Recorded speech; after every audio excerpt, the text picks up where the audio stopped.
आप सब बच्चों को एक सूचना बताया जा रहा है और आज 23 मार्च है ना। तो भारत सरकार का तुगलकी फरमान जारी हुआ है कि आप सब बच्चों का विद्यालय फिर बंद किया जा रहा है क्योंकि कोरोना बढ़ रहा है।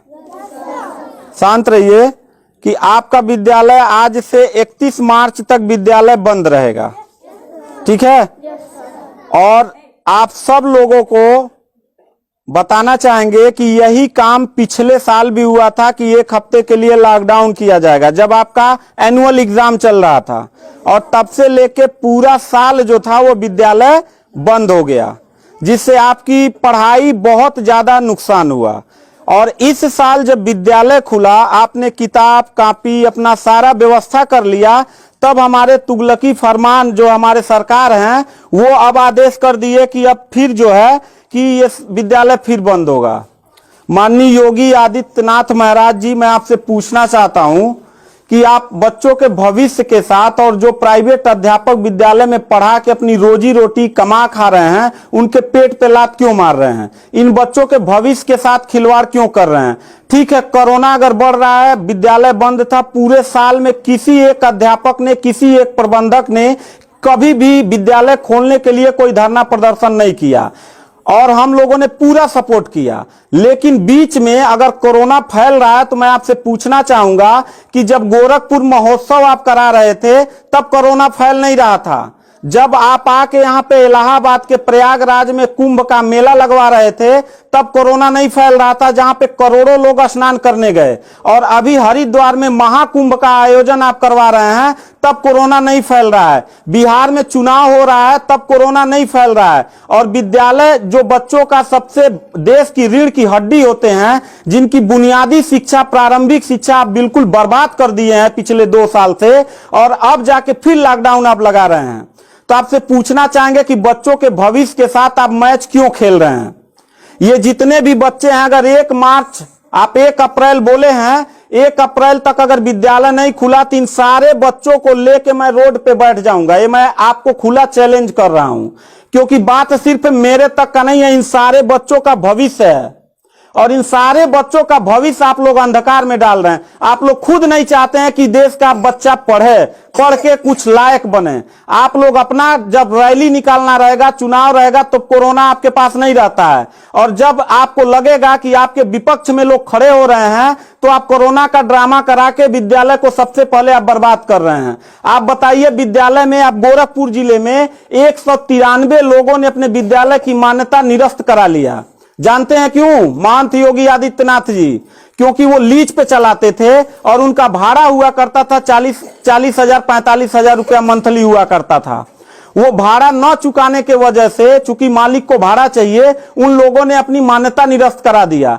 और सरकारी जो स्कूल है उनकी हालत तो पहले से मतलब खस्ता हो चुकी है। तो ऐसे कंडीशन में गार्जियन करे तो क्या करे, और हम अध्यापक करे तो क्या करें? ये जितने भी 16-17 स्टाफ हैं, इन सब लोगों की रोजी रोटी चलती है इन बच्चों के और इस विद्यालय के संस्था से। आप लोग हमारे पेट पे प्रहार कर रहे हैं, हम लोगों के व्यवसाय से प्रहार कर रहे हैं।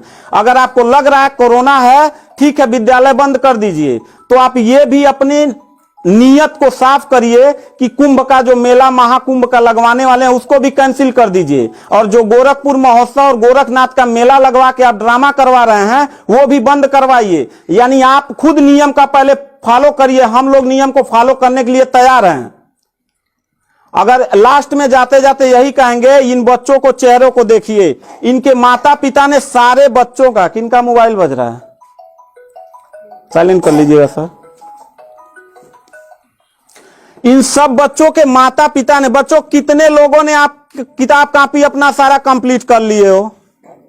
पता है, एक एक बच्चों की किताब कॉपी 2-2 हजार रुपए की आती है। आप फिर लॉकडाउन लगा दिए, इनकी पूरी पढ़ाई बर्बाद हो गई। अब यानी आपने 1 हफ्ते का लगाया है, आपकी नीयत पे तो मुझे 100% विश्वास है ही नहीं है कि आप करोगे क्या। आप पूरे साल पढ़ाई बर्बाद करोगे। हाथ नीचे करिए। अब ये बच्चे करेंगे क्या? किताब लेकिन के गार्जियन करेंगे क्या?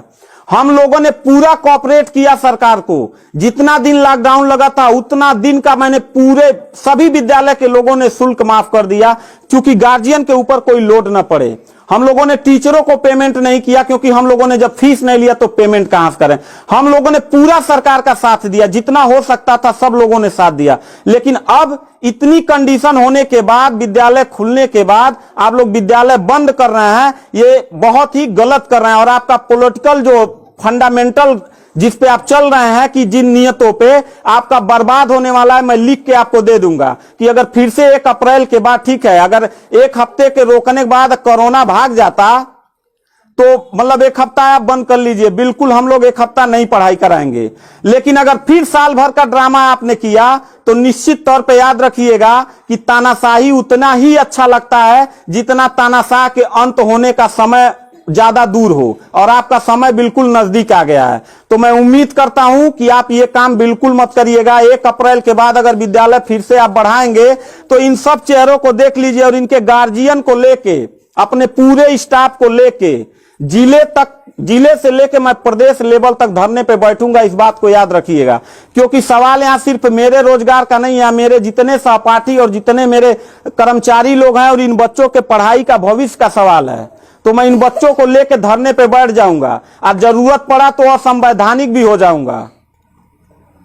इसी के साथ मैं सरकार से रिक्वेस्ट करूंगा कि अगर 1 हफ्ता में बंद करने से कोरोना भाग जाता है तो हम सब लोग आपके साथ हैं। अगर नहीं भागता है तो 1 अप्रैल से छोड़ दीजिए। हम लोगों को कोरोना होगा, मरेंगे, क्या करेंगे वो हम लोगों की रिस्पांसिबिलिटी है। आपको इतना चिंता करने की जरूरत नहीं है, क्योंकि कोरोना में लॉकडाउन लगाने के बाद खाना हम ही लोग पहुंचाएंगे, लोगों के आने जाने की व्यवस्था हम ही लोग करेंगे, उनके दवा दारू की व्यवस्था हम ही लोग करेंगे। आप सिर्फ ड्रामा करेंगे, सिर्फ थरिया पिटवाएंगे और मोमबत्ती जलवाएंगे, इससे ज्यादा तो आपकी कुछ औकात है ही नहीं है। तो मैं उम्मीद करता हूं कि 1 अप्रैल के बाद आप विद्यालय खोल दीजिएगा। इन बच्चों के भविष्य के साथ आप लोग खिलवाड़ मत करिएगा। इस वीडियो को लाइक करें, हमारे चैनल को सब्सक्राइब कर बेल आइकन जरूर प्रेस करें हमारी लेटेस्ट वीडियो सबसे पहले देखने के लिए।